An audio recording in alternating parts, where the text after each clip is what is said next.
자, 몇 년 전부터 우리가 이제 아파트, 우리가 살고 있는 이 아파트들 그 이름이 상당히 이제 어려워지는 그런 현상들을 우리가 경험했었죠. 예를 들면 아파트 이름이 루센티아라는 아파트가 있고, 그라시움, 아르테온, 루체하임, 블레스티지, 리센츠, 트리지움. 알아듣겠어요? 이게 사실 영어 단어도 아니래요. 그냥 갖다 막 붙인 겁니다. 그냥 왜 이렇게 어렵게 아파트 이름을 저댈까, 그런 생각 해보게 됩니다. 근데 그 이유가 뭐 때문인지 여러분 아세요? 웃으시는 분은 아시는군요. 시어머니가 찾아올 수 없도록 하기 위해서, 시어머니가 찾아올 수 없도록 하기 위해서 아파트 이름을 그렇게 어렵게 지었다 하는데, 근데 요즘 들어서 제가 이걸 어떤 신문의 기자의 사설을 보고 아마 발췌를 해놓았던 것 같은데, 이 내용, 요즘 들어서 다시 쉬운 이름의 아파트로 돌아간답니다. 아파트 이름을 쉽게 짓는데요. 아닌 게 아니라 여기 검단 신도시에도 저희 식당 그 통유리창에서 바라보면은 전에는 글씨가 써 있었었는데, 그 우미린 아파트, 또 예미지, 이런 아파트 이름들 굉장히 토종적인 전통스러운 그런 이름의 아파트들 아닙니까? 근데 왜 요즘 들어서 다시 쉬운 이름의 아파트로 돌아갈까? 그 이유가 뭐냐면, 아파트 이름이 어려웠을 때에는 아파트 이름이 어려워서 시어머니가 못 찾아온 게 아니라 어려우니까 시누이를 대동하고 찾아왔다는 겁니다. 그러니까 효과가 없으니까 오히려 더 혹을 하나 더 붙이게 됐으니까 그냥 시어머니만 허락하자라고 하는 차원에서 다시 이제 쉬운 이름으로 돌아갔다라고 하는 어떤 하나의 풍자겠죠. 그런 기사를 읽은 적이 있습니다. 시어머니가 집에 오면 좀 어떻습니까? 시누이가 좀 오면 어때요? 가족인데. 근데 세상은 그렇지 않잖아요. 이웃을 보면 돕고 섬기고 배려하고 또 협력하고 하기보다는 나의 경쟁자고, 내가 짓밟고 올라서야 될 사람이고, 남의 아픔이 나의 기쁨이 되고 남의 슬픔이 나의 행복이 되는, 이게 하나의 세태라고 한다면 여러분, 그리스도인들은 다르게 살아야 하지 않겠습니까? 하나님을 사랑하는 그리스도인들은 반드시 이웃도 사랑해야만 합니다. 이 관점을 가지고 오늘 본문을 봤으면 좋겠는데요. 한 율법교사가 예수님께 질문합니다. 거기 율법교사라고 하는 말 문자적으로 마찬가지예요. 율법의 전문가인 사람이거든요. 이 사람이 서기관일 수도 있고 제사장일 수도 있는데, 율법교사가 예수님께 질문하죠. 선생님, 내가 뭘 하여야 영생을 얻을 수 있겠습니까? 라고 묻는 거예요. 예수님은 그가 율법교사인 줄 알죠. 그래서 율법의 전문가인 그 율법교사에게 다시 반문합니다. 율법에는 뭐라고 써있디? 라고 물어보는 거예요. 반문을 하시죠.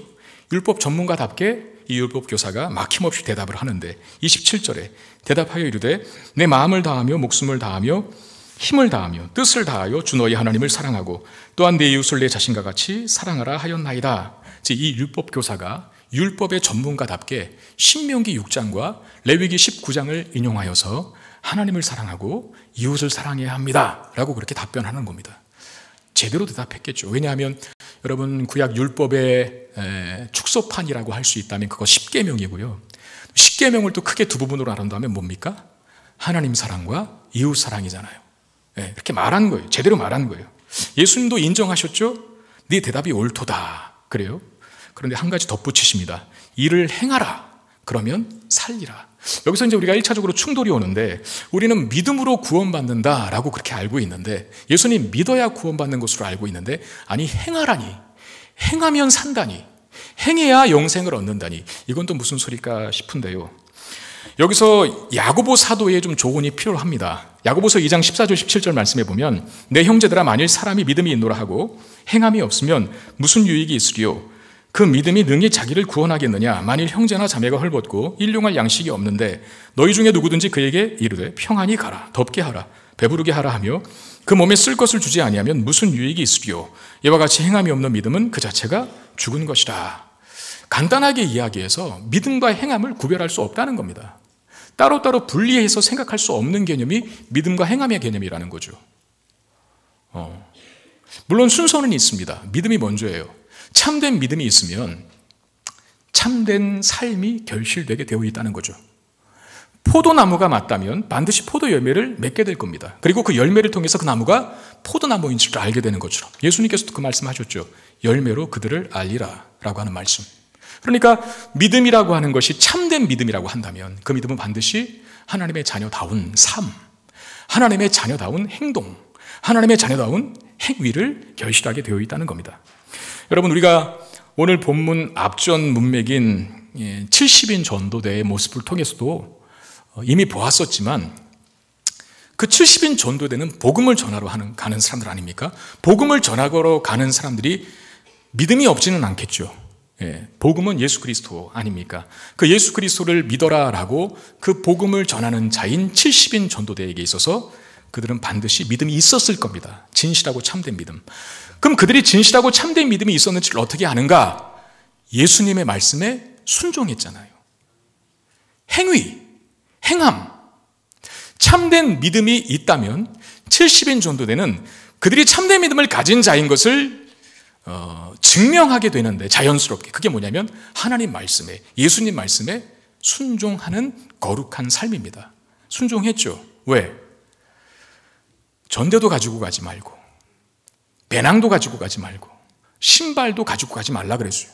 이게 쉬운 요구입니까? 그런데 하나님께서 하신 말씀이니, 예수님께서 하신 말씀이니 들어 순종하잖아요.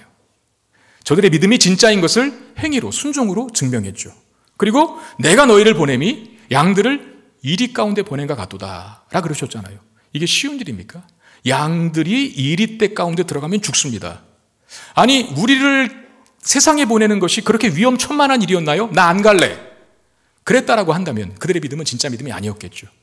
그런데 그럼에도 불구하고 주님 하신 말씀이니 순종하고 갔어요. 그들의 믿음이 참된 행위로, 거룩한 삶으로 진짜 믿음인 것을 증명해 보였다는 겁니다. 여러분, 참된 믿음은 참된 행위를 결실합니다. 하나님 말씀을 들었으면, 그리고 그 내용을 여러분들이 믿었다면 그 말씀대로 살아야 합니다. 예수님 율법교사에게 그런 차원에서 일을 행하라, 그러면 살리라 라고 말씀하신 거예요. 참된 믿음이 있는 하나님의 자녀가 맞다면, 하나님의 백성이 맞다면 하나님을 사랑하는 너희들이요 이웃도 사랑해야 한다 라고 말씀하시는 것이죠. 이때 다시 율법교사가 예수님께 반문합니다. 그러면 내 이웃은 누굽니까? 라고. 여러분, 그 29절에 이 사람이 자기를 옳게 보이려고 라고 하는 말이 있지 않습니까? 옳게 보이려고 예수께 여짜오되 그러면 내 이웃은 누굽니까? 이웃 사랑을 해야 되는데 그 이웃 사랑을 실천할 내 이웃의 개념, 규정, 한계선인 어딥니까? 라고 질문하는 거죠. 왜 이 질문을 하냐면 자기를 옳게 보이려고 라고 하는 말이 앞에 붙었어요. 자, 유대인들은 다 이웃이 아닙니다. 유대인들은 간단하게 얘기해서 동족만 이웃입니다. 이스라엘 사람들, 즉 유대인들만 이웃이에요. 그리고 같은 유대인이라 하더라도, 동족이 같다 하더라도 죄인으로 취급되는 부류들이 있지 않습니까? 그 사회에. 예를 들어서 누굴까요? 예를 들어서 세리, 또 창기, 이런 창이요. 그러니까 죄인들, 그 사람들은 이웃의 대상에서 제외되는 사람들입니다. 이방인은 당연히 이웃이 아니고요. 동족이 아닌 이방인은 당연히 이웃이 아니에요. 그러니까 죄인들로 취급되는 부류들하고 그다음에 이스라엘 사람들이 아닌 이방 사람들하고는 이 유대인들은 상종을 하지 않았죠. 식사는 물론이거니와 대화조차도 꺼렸습니다. 근데 여러분, 예수님은 죄인들과 함께 하셨죠. 죄인들과. 누가복음 7장 34절에서 그래서 이런 비난을 받으셨어요. 저 사람은 세리와 죄인들의 친구다. 이런 비난을 종교 지도자들로부터 받으셨죠. 그런 일들 때문에 이 율법교사가 누가 나의 이웃입니까? 라고 묻는 건데 일종의 함정을 친 겁니다. 트랩이라는 거예요. 왜냐하면 예수님이 어떻게 말하든 간에 걸려요. 이런 거죠. 만일 예수님께서 유대인들이 규정한 이웃에 대한 개념에 따라서, 그러니까 유대인 동족들만 이웃이다라고 하는 그런 개념을 따라서 율법 교사의 의도대로 답변했다면 이미 예수님은 세리와 죄인들 또 이방인들과 함께 하셨거든요. 어울리셨거든요. 그러니까 율법을 어긴 자가 되는 것이죠. 근데 만일 예수님께서 이웃의 개념을 죄인들로부터 시작해서 이방인들까지도 이웃에 포함시키게 된다면 유대인들이 율법을 통해서 듣고 배웠던 율법을 어기는, 율법을 곡해하는 사람으로 오해를 받을 가능성. 그러니까 예수님께서 어떻게 대답하든 간에 딜레마에 빠질 수 없는 상황에 처하도록 누가 내 이웃입니까? 라고 자기를 옳게 보이려고, 또 앞에 보면 시험하여 그랬잖아요. 율법 교사가 예수님께 궁금한 점이 있어서 물어보러 찾아온 게 아니라 예수님을 넘어뜨리려고 하기 위해서, 시험에서 넘어뜨리기 위해서 찾아온 거예요. 그런 트랩이 있는, 함정이 있는 질문을, 그런 의도를 가지고 한 겁니다. 바로 이 질문에 대한 답으로, 누가 내 이웃입니까? 라고 하는 그 질문에 대한 답으로 믿지 않는 사람들도 많이 알고 있는 오늘 본문의 내용인 선한 사마리아인의 비유를 이야기하시는 거예요. 자, 30절 말씀에 보니까 예수께서 대답하여 이르시되 어떤 사람이 예루살렘에서 여리고로 내려가다가 강도를 만나매 강도들이 그 옷을 벗기고 때려 거의 죽은 것을 버리고 갔더라 그랬어요. 어떤 사람이 예루살렘에서 여리고로 내려갔다. 그리고 내려가다가 누구를 만났다고요? 강도를 만났대요. 그로 인해서 거의 죽게 되었다. 거반 죽은 상태에 이르게 되었다라고 하는 뜻인데, 그 어떤 사람이라고 하는 그 어떤 사람은 구체적으로 누군지는 모르지만 유대인일 것임이 분명합니다. 유대인. 왜냐하면 예루살렘에서 여리고로 가던 중이었고, 그러니까 예루살렘에서의 볼일을 마치고 여리고로 가던 중이었거든요. 그리고 유대인이 아닌 예를 들어서 이방인이거나 또는 사마리아 사람이었다고 한다면 그렇게 표시를 했을 겁니다. 성경이. 예수님 그렇게 말씀하셨을 겁니다. 근데 그렇게 말씀하시지 않고 그냥 어떤 사람이라고 했거든요. 유대인일 것임이 분명합니다. 근데 이 사람이 예루살렘에서 여리고로 가던 도중에 도적대, 즉 강도를 만나서 탈탈 털리고 심지어는 폭행을 당해서 다 죽어가게 생긴 거예요. 예루살렘은 높은 고지에 있습니다. 여리고는 해수면보다도 낮습니다. 그래서 내려갔다라고 하는 표현이 맞아요. 그리고 이 예루살렘에서 여리고로 가는 길이 한 27km 정도 되는데 중간에 바위들이 참 많아서 숨어있는 강도떼들이 많았다는 거예요. 굉장히 위험한 길이었다는 거죠. 그 길을 혼자 가다가 강도를 만나서 이 사람이 당한 겁니다. 다 죽어가는 그 한 사람을 지나가는 사람들이 보게 되는데 첫 번째로 등장하는 사람이 누굽니까? 31절, 32절. 마침 한 제사장이 그 길로 내려가다가 그를 보고 피하여 지나가고, 첫 번째 인물은 누구였죠? 제사장. 또 32절. 또 이와 같이 한 레위인도 그곳에 이르러 그를 보고 피하여 지나갔다라고 되어 있어요. 제사장과 또 레위인, 이 두 사람이 한꺼번에 지나간 건 아니라 제사장이 먼저 지나갔는데 강도 만나서 다 죽어가는 그 사람 봤어요. 근데 도와줬어요, 안 도와줬어요? 안 도와주고 그냥 피하여 지나갔다 그래요. 그런 다음에 레위인도 제사장과 똑같이 행동을 합니다. 봤지만 도와주지 않고 그냥 피하여 지나갔다라고 되어 있습니다. 여러분, 제사장이 뭐 하는 사람인지 아시죠? 성전에서 그 성전의 직무를 총괄하는 책임자요, 율법을 가르치는 율법 교사로서 유대인들에게 유대 사회에서 굉장히 선망받는 그런 일을 하는 사람이 바로 제사장입니다. 그리고 레위인은 그 제사장들을 도와서 성전의 일을 협력하는 사람이죠. 그러니까 제사장을 오늘날로 말하면 좀 애석하기는 하지만 목사들이고, 레위인을 목회자의 일을 돕는 부목사님 또는 전도사님들이라고 해도 어느 정도 비유로서는 맞을 것 같아요. 그러면 제사장과 레위인은 이 강도 만나서 거반 죽은 상태에 있는 사람을 도울 수 있는 가장 강력한 후보 1, 2위였다는 거예요. 아, 저 사람을 만났으니까 드디어 이제 살겠다. 제사장이 봤으니까 도와주겠다. 레위인이 봤으니까 저 사람이 이제 살아났겠다 라고 하는 기대를 갖게 만드는 가장 최상위에 있는 후보 두 사람, 제사장과 레위인이었다는 건데, 왜 그렇습니까? 그 사람들은 율법을 잘 알고 있잖아요. 제사장들이요, 성전에서의 직무 외의 시간에는 말씀을 가르치는 일을 하는 사람들입니다. 어쩌면 율법 교사가 제사장일 수 있는 이유가, 제사장들이 성전에서의 직무 이외의 시간은 사람들에게 율법을 가르치는 일을 하거든요. 그러니까 율법을 잘 알고 있고, 알고 있으니 율법을 반드시 행하는 사람일 거라고 한 생각 때문에 이 강도 만난 자를 도울 수 있는 후보 강력한 1순위, 2순위가 된다는 거죠. 그리고 이 강도 만난 자는 이방인도 아니고 사마리아 사람도 아니라 누구였다 그랬습니까? 죄인이 아니라 유대인이었습니다. 당연히 도울 것으로 예상되죠. 왜? 유대인들은 이웃을 하나의 카테고리 안에 두고 있는데 같은 동족이라 그랬으니까 반드시 도와야 되는 상황이를. 근데 어떻게 합니까? 정확히 이 두 사람이, 제사장과 레위인이 일치된 행동을 보여요. 가서 보긴 봤습니다. 그런데 그냥 피하여 지나갔습니다. 왜 그랬을까? 특별히 두 가지 강력한 이유가 있는데, 하나는 본인들도 강도 만날까 봐, 본인들도 강도 만나서 낭패를 놓을까 봐 그것이 두려워서 피했을 것이다 라고 하는 것과, 또 하나는 성직자잖아요. 거룩한 성역을 감당하는 사람이기 때문에 특별히 성전에서의 직무를 하기 위해서는 부정함을 피해야 되죠. 시체를 만지게 되면, 유대법에, 율법에 시체를 만지게 되면 부정해진다라고 하는 개념이 있거든요. 법이. 아마 그것 때문에 이 거반 죽어가는 사람을 피했을 것이다 라고 하는 의견이 있어요. 그런데 저는 그 두 번째 의견에 동의하지 못합니다. 왜냐하면 이 사람들이 성전에서 역할을 하러 여리고에서 예루살렘으로 가는 게 아니었거든요. 이미 성전에서의 직무를 마치고 예루살렘에서 자신들의 거처가 있는 여리고로 가는 과정 속에서 만난 겁니다.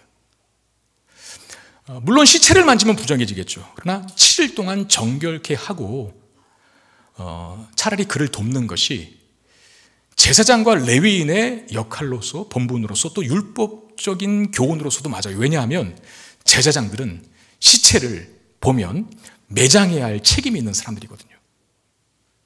근데 그 책임을 하지 않았다는 겁니다.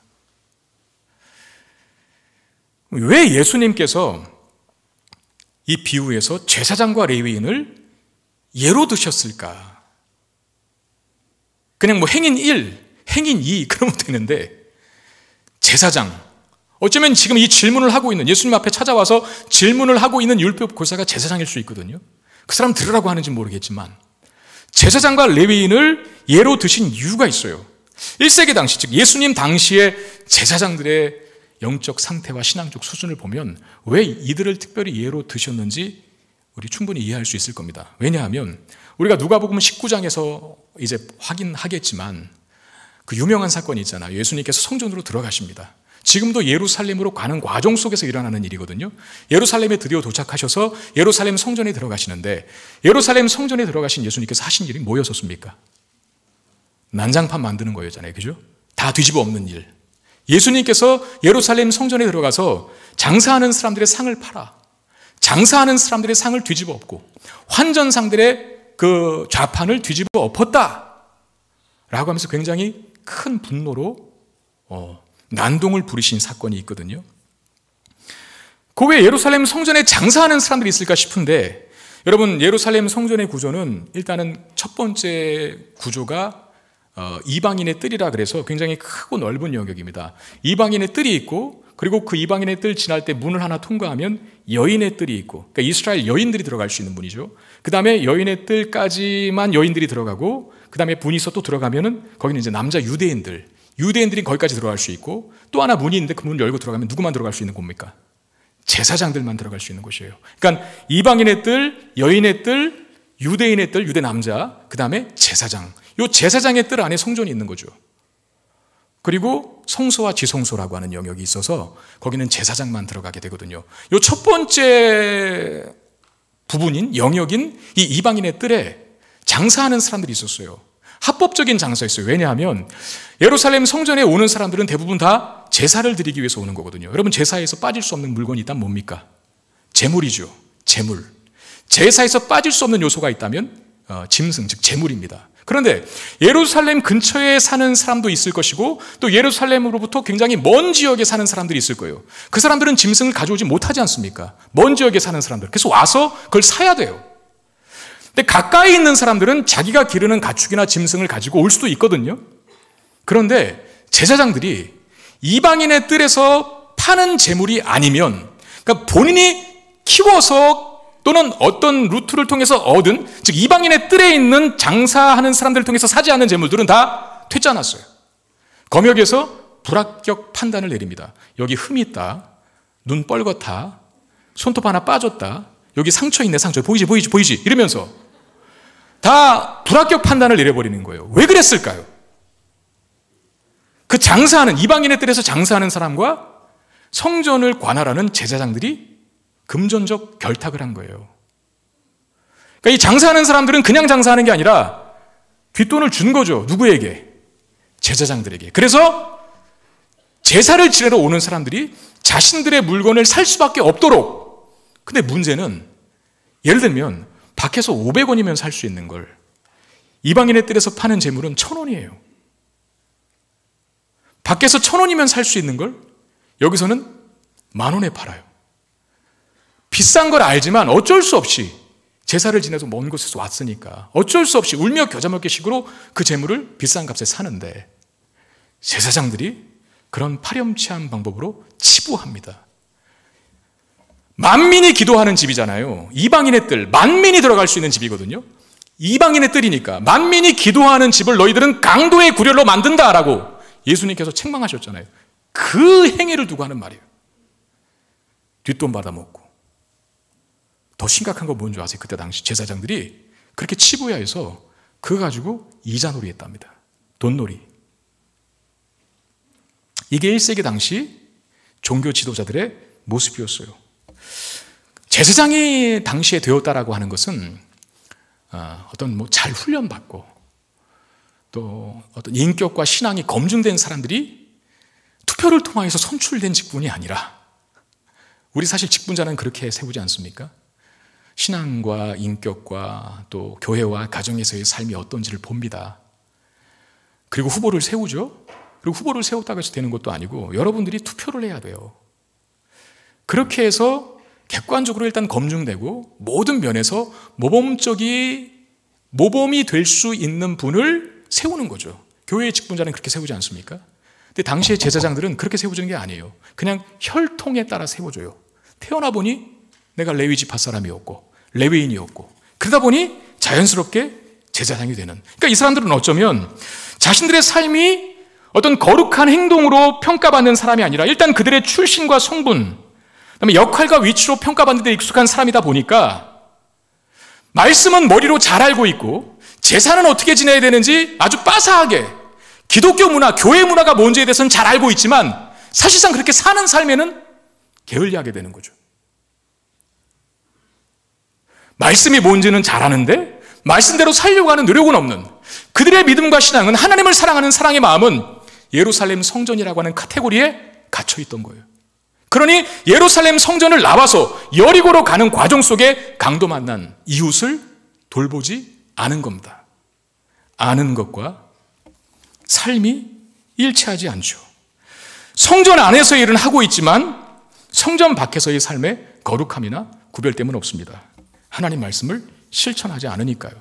그리고 또 한 사람이 소개되죠.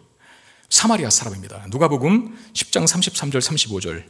어떤 사마리아 사람은 여행하는 중 거기 이르러 그를 보고 불쌍히 여겨 가까이 가서 기름과 포도주를 그 상처에 붓고 싸매고 자기 짐승에 태워 주막으로 데리고 가서 돌보아 주니라. 그 이튿날 그가 주막 주인에게 데나리온 2를 내어주며 이르되 이 사람을 돌보아 주라. 비용이 더 들면 내가 돌아올 때에 갚으리라 하였으니 그랬어요. 자, 세 번째 사람은 누구였습니까? 사마리아 사람인데 이 사마리아 사람은 도와줍니다. 제사장이나 레위인이나 봤지만 그냥 피해 지나갔어요. 근데 이 사마리아 사람은 가서 봤어요. 그리고 불쌍히 여겼어요. 불쌍히 여기는 마음으로 끝나지 않고 가서 도와줬죠. 여행자니까 여행자의 필수품 중에 하나인 포도주와 기름, 자기 것인데 귀중한 건데 그걸 상처에 붓습니다. 그리고 어디다 태웠다고요? 어디다 태웠다고요? 자기 나귀에 태웁니다. 그리고 주막까지 끌고 가는데 그건 종이 주인을 위해 하는 행동입니다. 나귀에 태워서 주막까지 끌고 가는 행동은 종이 주인에게 하는 행동. 근데 그 행위를 이 상처 입은, 강도 만나 거반 죽은 사람을 위해서 그렇게 향합니다. 그런 다음에 주막에서 밤을 새워 병간호를 하죠. 그리고 이튿날 아침에 2데나리온을 주막 주인에게 줬다 그래요. 그 2데나리온의 값이 24일 동안 24일간 치료할 수 있는, 돌볼 수 있는 비용이랍니다. 꽤 큰 돈을 준 거예요. 난 이제 가야 되니 이 사람이 완전하게 회복될 수 있도록 내가 2데나리온 줄 테니까 이거 가지고 좀 돌봐주십시오. 근데 만약에 돌보시다가 비용이 더 들면 내가 다녀오고 내가 업무를 보고 돌아올 때 반드시 더든 비용에 대해서 당신에게 갚겠습니다라고 하면서 후속 조치까지 아주 깔끔하게 합니다. 아무런 보상도 기대하지 않고 강도 만난 자를 위해서 시간과 물질과 온 전성을 다했어요. 누가요? 사마리아인이. 제사장과 레위인은 강도 만난 사람을 도울 수 있는 가장 강력한 후보 1순위인 제사장과 레위인은 그냥 지나쳤대요. 그런데 사마리아인은 돕는 정도가 아니라 아주 지극정성으로 후속 조치까지 다 취해놓고 갑니다. 지금 이 비유를 듣고 있는 율법 교사의 입장에서는 이 이야기가 상당히 충격적입니다. 왜냐하면 당시 유대인들과 사마리아 사람들 간의 관계를 생각할 때 이건 도무지 있을 수 없는 일이거든요. 자, 역사적인 배경을 좀 알아야 하는데, 여러분 이스라엘이 솔로몬 왕 이후에 아들 그 르호보암이 나라를 이어받았을 때 그때 남과 북으로 갈라지죠.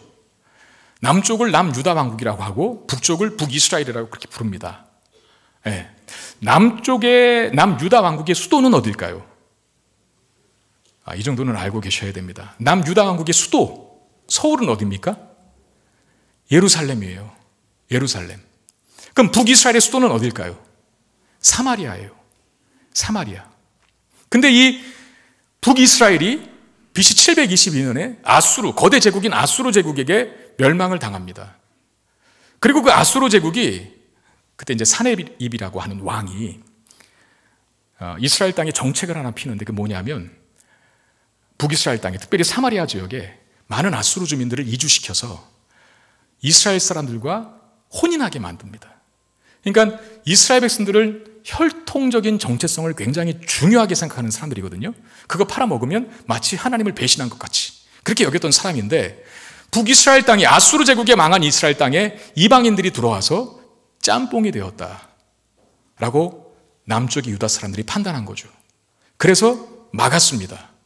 북이스라엘 사람들이 예루살렘 성전에 예배드리지 오지 못하도록 바리케이트를 쳤어요. 그래서 열받은 북이스라엘 사마리아 사람들이 특별히 그리심산에다가 성전을 만들었어요. 원래 성전은 예루살렘에 있는 거잖아요. 예루살렘 성전. 그거 하나밖에 없는 건데 못 들어오게 하니까 이 북이스라엘 사람들이 자신들의 예배 초소인 그리심산에 사마리아 성전을 하나 세웁니다.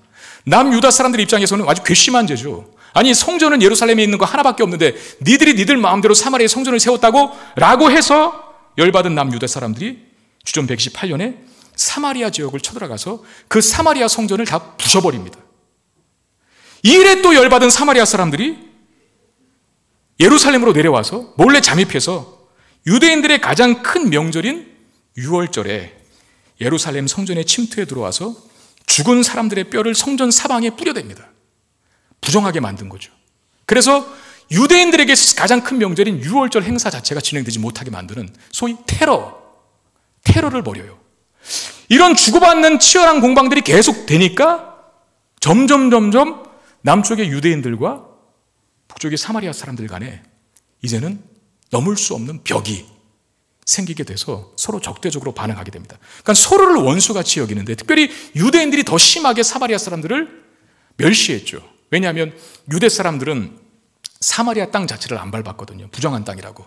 들어온 사람들이 사는 땅이라고 해서 원래 남쪽 예루살렘 근처에 사는 사람들, 여기 사는 사람들이 사실 제자들도 어부 출신들이 많은데 갈릴리 호수에서 고기를 잡거든요. 근데 갈릴리 호수는 저 북쪽에 있어요. 남쪽 유다 땅에서 갈릴리 호수로 가려면 사마리아 땅을 관통하면 빠릅니다. 근데 일부러 부정한 사람들이 사는 땅이라고 해서 그 사마리아를 관통하지 않고 돌아가요. 그게 말하는 게 뭡니까? 유대인들은 사마리아 사람들을 이방인보다도 더한 존재로 여겼어요. 그러니까 인간 취급도 안 하고 소위 개돼지 취급을 한 겁니다. 유대인들이 사마리아 사람을. 그렇게 자신들을 개돼지 취급하는 사마리아 사람도 유대인들을 좋아할 리가 없죠. 서로는 원수 같았어요. 그런데 오늘 본문에 원수 같은 유대인, 다시 말하면 강도를 당한 이 유대인 한 사람을 사마리아 사람이 돕는데 자신들의 동족인, 그것도 종교 지도자인 제사장도 레위인도 돕지 않은 죽어가는 그 사람을 사마리아 사람이 지극정성으로 도왔습니다. 이 이야기를 마치고 예수님이 율법 교사에게 묻습니다. 36절에 내 생각에는 이 세 사람 중에 누가 강도 만난 자의 이웃이 되겠느냐? 율법 교사는 내 이웃이 누굽니까? 라고 예수님께 물었는데 예수님은 누가 강도 만난 자의 이웃이 되겠느냐? 라고 다시 반문하여 율법 교사는 이웃을 유대인이라고 하는 카테고리 안에 있는 사람들만이라고 생각했는데 예수님은 유대 동족이라는 카테고리가 아니라 이웃 사랑을 실천하는 사람이 진정 이웃이다 라고 말해요. 그게 뭘 지적하는 걸까요? 참된 하나님의 자녀는 레위인이라고 해서 하나님의 참된 자녀도 아니고 제사장이라고 해서 하나님의 참된 자녀도 아니고 혈통적으로 이스라엘 백성들이라고 해서 참된 하나님의 자녀가 아니라 율법을 달달 알고 있다고 해서 성경 66권을 달달 외우고 있다고 해서 하나님의 자녀된 증거가 그게 하나님의 자녀된 증거가 아니라 하나님의 말씀을 듣고 그 말씀을 실천하는 자다. 너희들이 정말 하나님을 사랑하는 이스라엘 백성이냐? 그러면 이웃 사랑으로 너희들의 진짜 신앙이 참된 것임을 나타내 보여야 한다라고 하는 말씀을 하신 거죠. 그래서 이렇게 말씀합니다. 가서 너도 이와 같이 하라. 자비를 베푼 사마리아 사람처럼 하나님 말씀을 실천하라는 겁니다. 그게 진짜라는 겁니다. 단지 껍데기만 뒤집어 쓰고 있다고 해서 제사장 감투만 쓰고 있다고 해서 혈통적으로 이스라엘 백성이라고 해서 유대인이라고 해서 그것이 너희들이 하나님의 자녀된 것을 증명하는 증거가 아니라 하나님을 사랑한다면 하나님 말씀을 알고 있다면 하나님을 사랑하는 마음을 가지고 그 하나님의 말씀을 믿고 있다면 그 마음으로 이웃을 위해 하나님의 자비하심을 실천하고 증거하는 자가 되어야 한다 라고 반문하시며 가르치시는 것입니다.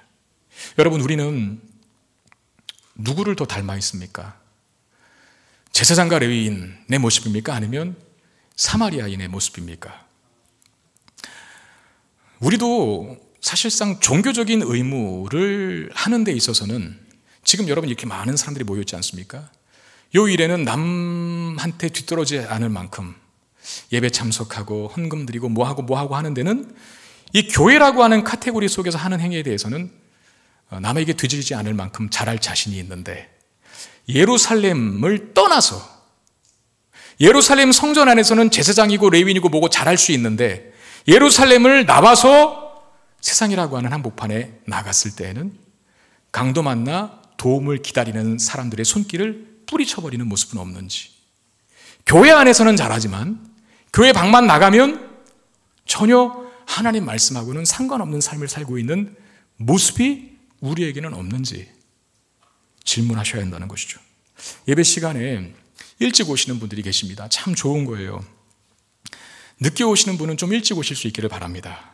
그런데 예배 일찍 오시는 분이 늦으시는 분들을 위해서 의자에 앉는 위치부터 배려해야 하지 않을까요? 긴 장의자의 양쪽 끝에 앉아 계시면 어떻게 하라는 겁니까? 웃지 마세요. 저 지금 심각하게 얘기하는 겁니다. 여러분들 오늘 저한테 혼나셔야 돼요. 네. 때로 하나님의 말씀에 징계와 채찍도 있다는 것을 들으시고 기억하시고 약으로 잘 들으셨으면 좋겠습니다. 우리는 그 단순한 것조차도 이웃을 사랑하려고 하지 않아요. 아주 간단한 건데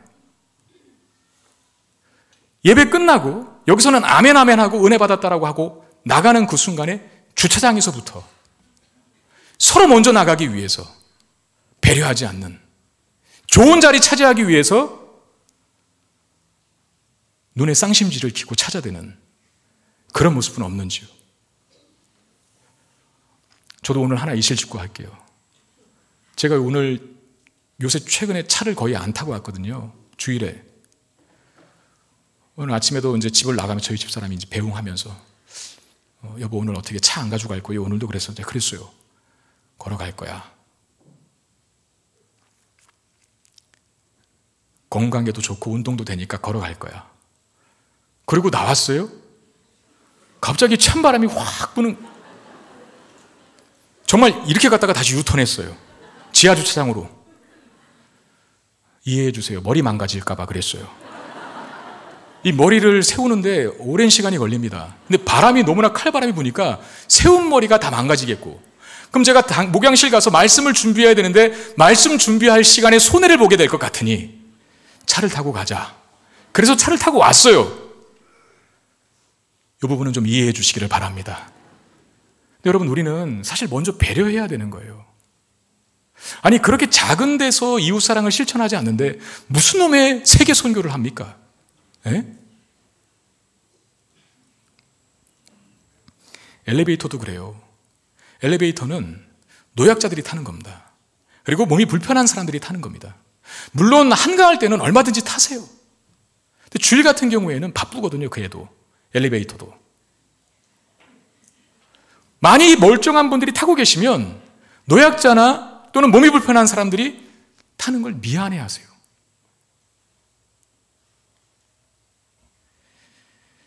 어쩌면 이런 삶이 계속된다면 우리는 강도 만난 자를 외면한 제사장과 레위인의 모습을 하고 사는 사람들과 다르지 않을 겁니다. 우리 지금 몇 주째 기프트박스 광고하고 있는데 감사하게도 많은 분들이 후원금을 내주셨어요. 충분히 하고도 남을. 감사드립니다. 훌륭한 일을 하신 겁니다. 그런데 지금 몇 주째 또 동시에 광고 나가고 있는 것이 배달할 사람을 찾는 일이거든요. 그 기프트박스를 배달할 일. 몇 주째 지금 광고를 하고 있는데 안 채워져요. 여러분, 이 사마리아 사람을 한번 보세요.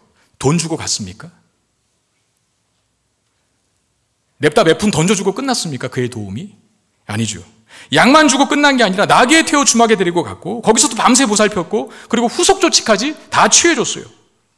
교회 안에 진짜 하나님의 자녀라고 한다면 이런 섬김이 필요한 것 아니겠습니까? 돈 내는 건 쉬워요, 어쩌면. 그러나 실제 그 일에 참여하는 것, 시간을 내야 되고 내 몸을 들여야 되니 쉬운 일이 아니라는 걸 압니다. 그러나 하나님의 자녀된 정체성을 갖고 있다고 한다면 사마리아 사람이 지금 강도 만나 죽게 된 사람을 섬기는 것에 비하면 그건 세 발의 피도 안 된다고 생각을 합니다. 그래서 저도 담당인 송 목사님한테 전화드리 말씀했어요. 나도 한 자리 달라고. 나도 배달하겠다고. 우리 장로님들, 중직자들 다 참석했으면 좋겠습니다. 이런 일에는 경쟁이 치열해야 돼요, 사실은. 계속해서 미달이 아니라. 우리 교회 성도가 얼만데 요 하나 일을 못해서 지금 몇 주째 광고를 하는데 여지껏 채워지지 않는 것을 보면서 기분 좋아할 목회자가 어디 있겠습니까? 내가 제대로 가르치고 있는 것인가 하는 자각이 들 때도 있죠. 자괴감이. 다음 주가 우리 교회 생일입니다. 목회자의 마음에 성도들에게 뭐라도 해주고 싶은 마음이 있습니다. 그래서 떡을 해서 1부, 2부, 3부 예배에 오시는 분들에게 나눠드려야겠다고 생각을 했습니다. 그 일을 이제 총여전대회가 담당이니까 총여전도 회장님에게 부탁을 드렸어요. 떡을 좀 작게 만들면 몇 개가 필요하고 그래서 얼마가 필요하다라고 하는 얘기를 들었어요. 그런데 저에게 하나의 제안을 더 해주셨습니다. 그게 뭐냐면 임원회와 회장단의 생각이 이러하니 그냥 그 비용을 떡 먹는 데 쓰지 말고 어려운 이웃들을 돕는 데 사용했으면 좋겠다라고 하는 제안이었어요. 저는 사실 많이 해드리고 싶거든요. 우리 성도님들에게. 담임 목사라면 다 그런 마음 갖고 있지 왜 그런 마음이 없겠어요. 근데 사실 떡을 제공하려고 생각할 때부터 한편으로는 또 어떤 우려가 생겼었냐면 떡 한 개에 2,000원 정도 한다 돼요. 개당 나눠주시면. 아니 2,000원짜리 떡 하나로 퉁치시게요? 이렇게. 이런 말이 들리면 어떡하지? 아니 고작 우리 교회가 이 정도 규모에서 창립 24주년을 맞이한 이 김포 성문교회에서 성도들에게 2,000원짜리 떡 하나라니요. 목사님 좀 더 쓰세요. 그건 죽어도 욕먹습니다.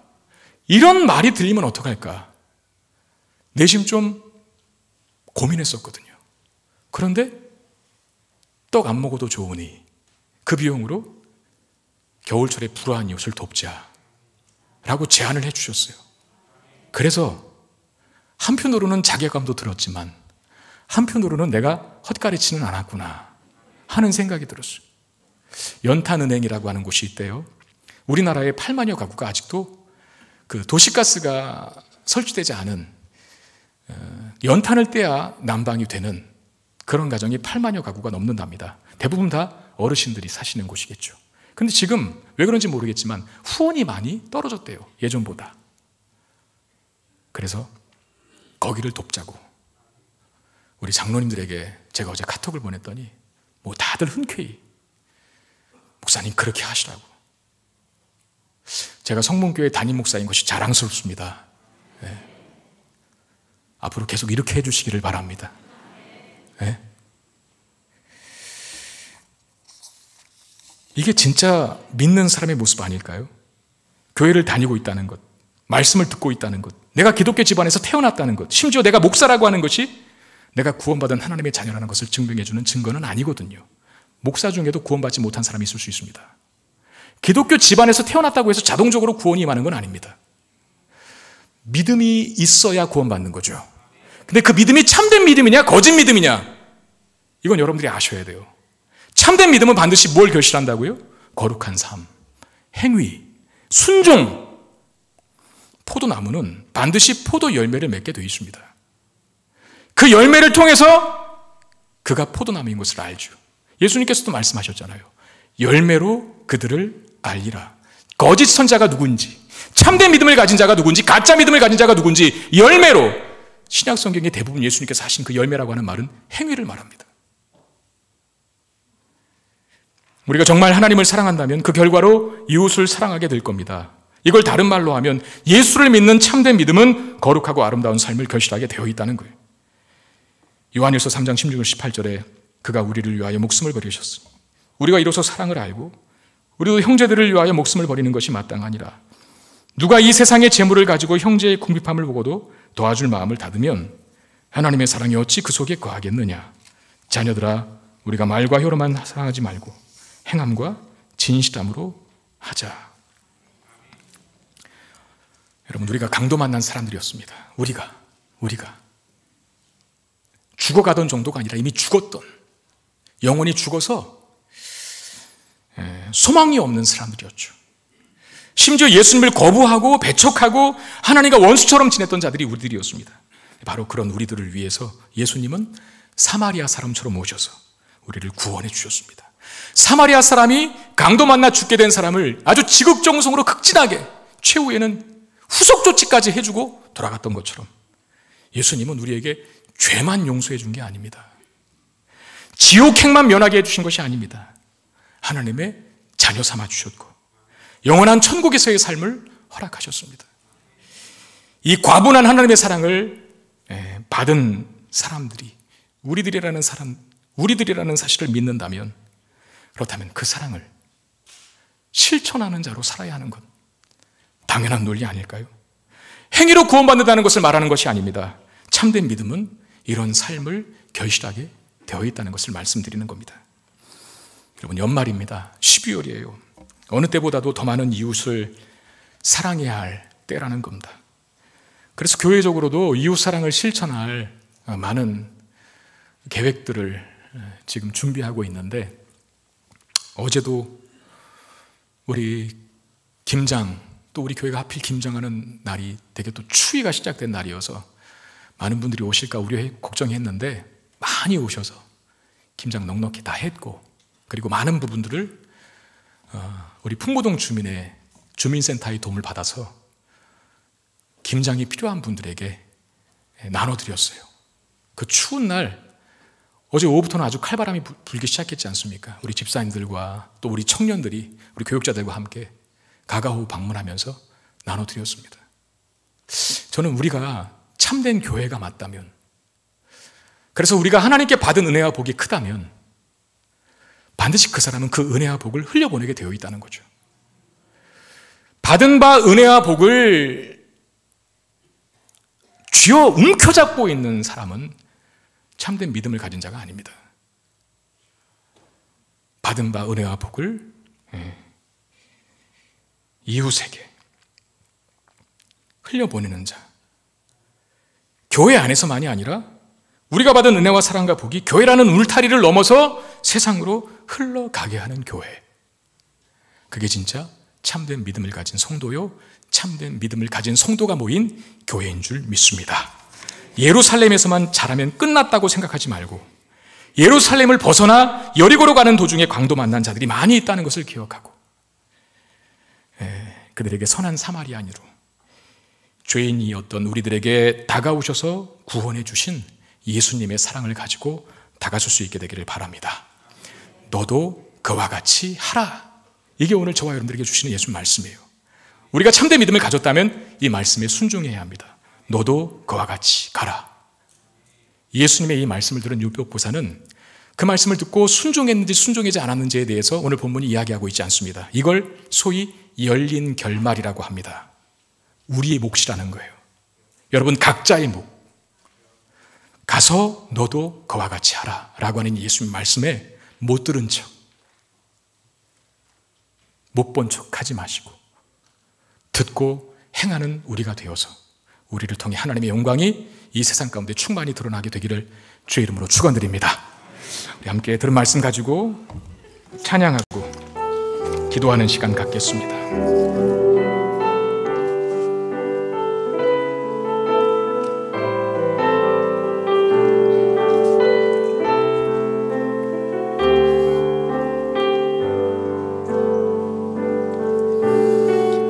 이 세상 가장 아름다운 순종의 눈물 온 세상 다시 빛나게 한 생명의 눈물 그가 이 땅에 오신 이유 죽어야 살게 되고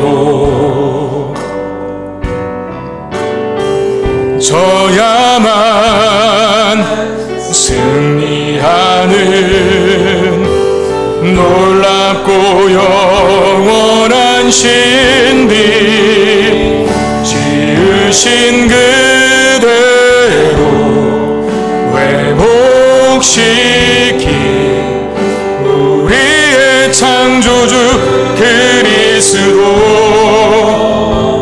십자가의 길로 아버지 뜻 이루셨네 그가 이 땅에 오신 이유 이제 우리에게 맡겨진 그 소망 그 사랑 그 생명 아름답고 눈부신 십자가의 길 우리가 이 땅을 살아갈 지으신 그대로 회복시킨 지으신 그대로 회복시킨 우리의 창조주 그리스도 우리의 창조주 그리스도 십자가의 길로 아버지 뜻 이루셨네 그가 이 땅에 오신 이유 이제 우리에게 맡겨진 그 소망 그 사랑 그 생명 아름답고 눈부신 십자가의 길 우리가 이 땅을 살아가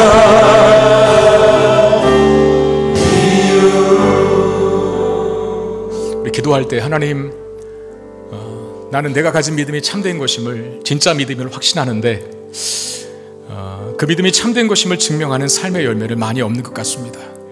주여 나의 연약함을 우리 연약함을 용서하시고 참된 믿음은 반드시 참된 행위를 결실한다 하셨사오니 가서 너도 이와 같이 하라 라고 하는 주의 말씀에 순종하여서 하나님의 사랑을 하나님께서 우리에게 주신 은혜와 복을 그것이 없어서 고통하고 신음하는 죽어가는 강도 만난 이웃을 위해 그 복을 흘려보낼 수 있는 하나님의 사람들이 되게 하여 주옵소서. 가서 너도 그와 같이 하라라고 하는 주의 말씀에 순종할 수 있는 제가 되게 하여 주옵소서. 우리 이 마음으로 같이 기도하는 시간 갖겠습니다. 기도하겠습니다. 아버지 하나님, 은혜와 사랑을 감사합니다. 오늘 우리에게 들려주신 말씀 붙잡고 기도합니다. 하나님이여,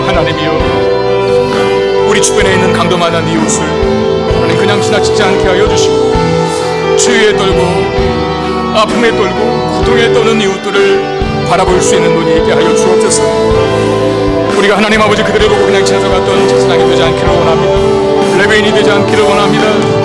원수 같은 자였지만 하나님 아파하는 자, 힘들어하는 자를 돕는 진정한 이웃이요 사마리아 사람처럼 우리도 그렇게 살아갈 수 있도록 인도하여 주시옵소서. 우리가 원래 강도 만난 자였음을 고백합니다. 다 죽게 된 우리를 사마리아 사람처럼 찾아오셔서 고쳐주시고 회복시켜주시고 하나님 천국의 자녀 되게 하여 주시고 하나님을 소유할 수 있는 생명이 하신 것 주께서 우리에게 부신내는 것을 믿습니다. 그 은혜와 복을 받았사오니 이제 그 은혜와 복을 흘려보내는 복의 통로로 우리 모두가 사용되어질 수 있도록 은혜를 베풀어 주시옵소서. 오 하나님, 참된 믿음, 참된 삶을 결신하는 자로 나아가기를 원합니다. 오 하나님, 도와주시옵소서. 오 하나님, 우리를 책임져 주시고 오 하나님, 우리를 선하게 인도해 주옵소서. 주님 아름다운 교회로 세워지게 해 주시옵소서. 건강하고 아름다운 교회로 세워지게 해 주시옵소서.